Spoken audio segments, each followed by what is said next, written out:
The Whisper Brides, a supernatural horror story prologue.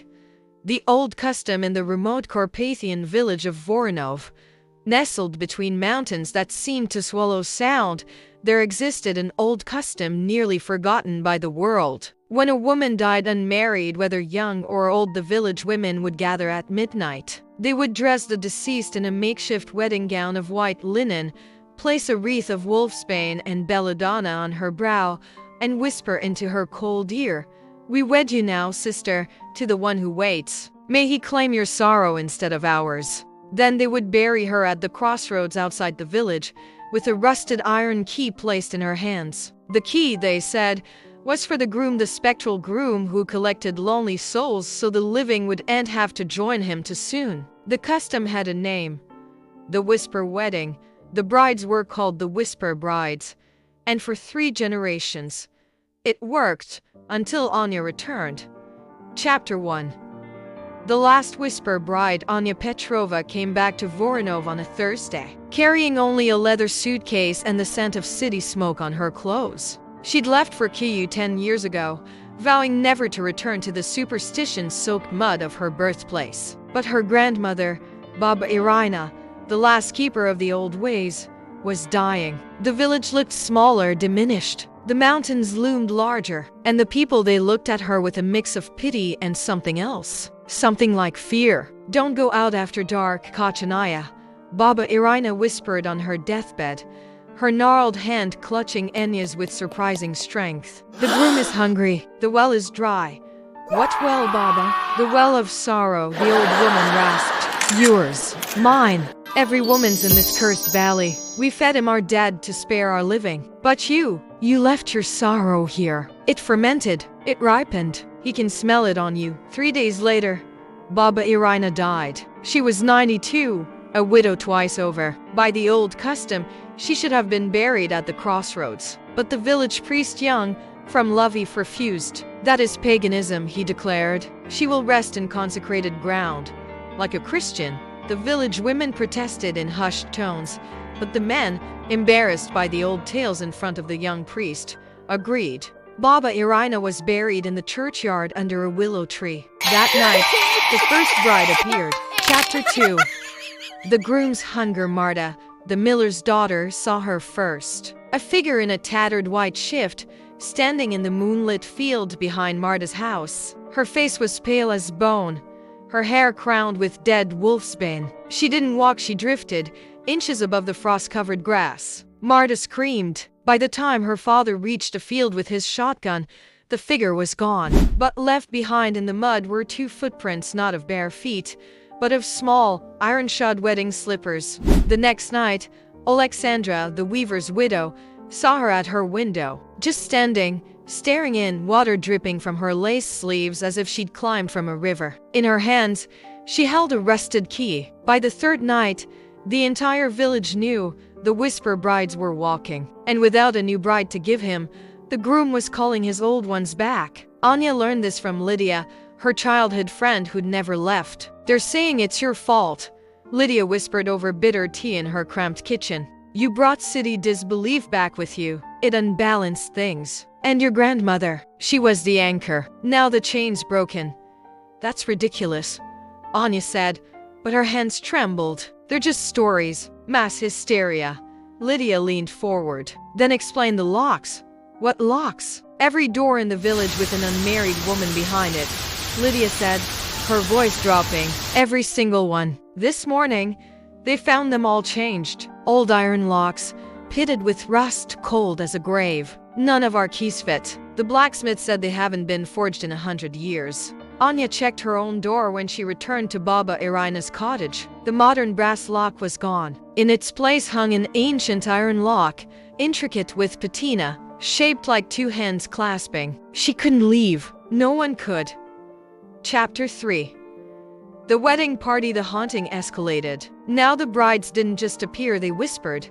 At first, it was just a sigh at the edge of hearing. Then words in old dialects, half remembered. "He's coming for the feast. The table is set with empty plates. Bring your sorrow, sister. It's the only dish he craves." Women began reporting nightmares of figure at the foot of their beds, tall and shrouded in moth-eaten black, smelling of turned earth and cold iron. He never touched them. He just extended a hand, skeletal and ringed with black banding. The village man, armed with axes and hunting rifles, decided to dig up Baba Irina to bury her properly at the crossroads. But when they reached her grave, they found the coffin already open, empty, and leading from it, a trail of small, iron-shod footprints that walked up and out of the grave, then simply vanished in the middle of the churchyard. Panic truly set in.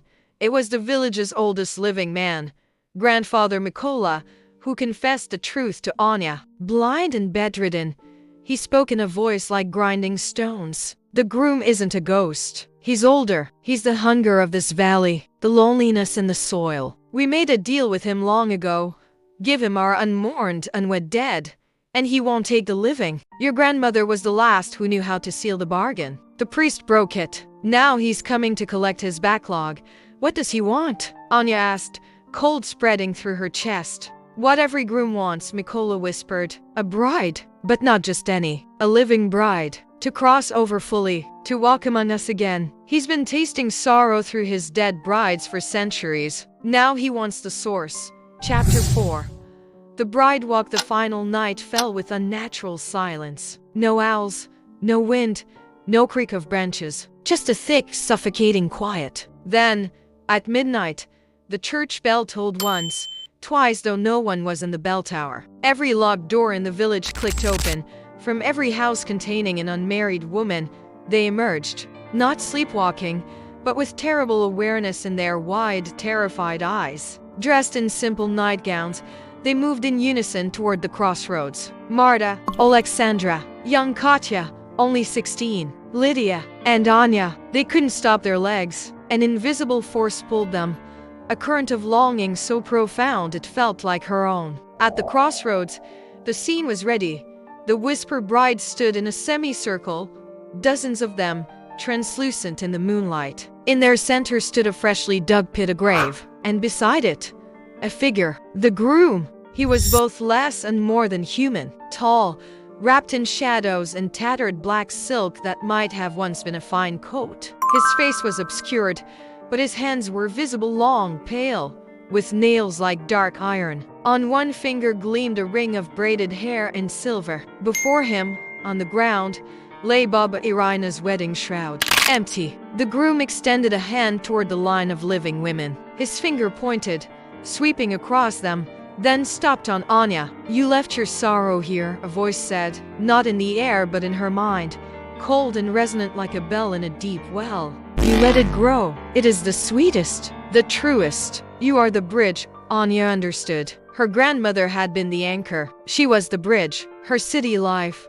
her denial, her unresolved grief, it had all fermented into a beacon. The other women collapsed as the compulsion left them, fleeing back toward the village. Only Anya remained, held not by force, but by a terrible, empathetic understanding. She looked at the groom, not as a monster, but as a symptom, a manifestation of centuries of women's sorrows buried instead of aired, loneliness given form. I won't be your bride, she said, her voice surprisingly steady. You already are, the voice echoed. Every woman here is. I am made of what you bury. And then she knew what to do. Not fight, not run. Acknowledge. Chapter 5. The new vows. Anya turned to the circle of whisper brides. Their faces were no longer blank. They looked sad, lonely. Your names, Anya said loudly. Tell me your names. The groom stirred. A ripple of unease in the shadows. Anya pointed to the nearest specter, a young woman with dark hair. Who were you? The ghost's lips moved. A whisper carried on a sudden breeze. Maria. I loved the baker's son. He never knew. Maria, Anya repeated firmly. You loved. Your sorrow matters. She moved to the next. And you? Alina. My children left for the city. I died alone. Alina, you were a mother. Your loneliness matters. One by one, she walked the circle. She asked. She listened. She named. She validated the sorrow that had been ritualized, buried, and forgotten. With each name, the ghostly bride grew slightly more solid, more real, not as a haunting, but as a memory honored. And with each name, the groom grew more indistinct, his form wavering. He was not a demon. He was a pattern, a ritual given power by belief and secrecy. By naming the sorrow, she was breaking the ritual. When she reached the last bride, a girl no older than 12, she turned to the groom. "You are not a person," she said. "You are their unfinished business, and I am finishing it." She reached into her pocket and pulled out the only thing she'd brought from the city, a small digital voice recorder, meant for interviewing her grandmother about folk remedies. "I'm going to remember them," she said. "All of them. I'm going to write down their stories. I'm going to tell the world that they existed, that their sorrow was real. You feed on forgotten grief. I'm taking your food away." She pressed record. The groom let out a sound, not a roar, but a vast, hollow sigh, like wind through an empty canyon. The whisper brides turned toward him, not with fear, but with something like pity. Then, one by one, they faded, not into nothing, but into a soft, silver light that rose toward the stars. Only Baba Irina remained, clear and solid for a moment. She smiled at Anya, nodded, and placed her ghostly hand on the rusted key in the groom's shrinking grasp. The key crumbled to dust. The groom unraveled like smoke in dawn wind, leaving behind only the scent of damp soil and the faint echo of a wedding bell. Epilogue: the keeper of names Anya didn't return to Kyiv. She bought Baba Irina's cottage in the village. The old locks are gone from the doors. The crossroads grave is now a small, well-kept memorial stone. On it, Anya had engraved not names, but a single line: "Here rests sorrow that was heard." She runs a small archive now. She records the stories of the village's women, young and old. The joys, the pains, the quiet despairs, and the loud triumphs. She publishes them anonymously online, a blog called The Whisper Archive. It has a surprisingly large following. Sometimes late at night when she's writing, Anya feels a presence, not menacing, just attentive, a cool draft, the scent of old roses and soil. She'll look up and see, for just a second in the window's reflection, not just herself, but a row of faint, smiling faces behind her. Women listening, women remembered, and on the very edge of hearing, a whisper that isn't lonely anymore.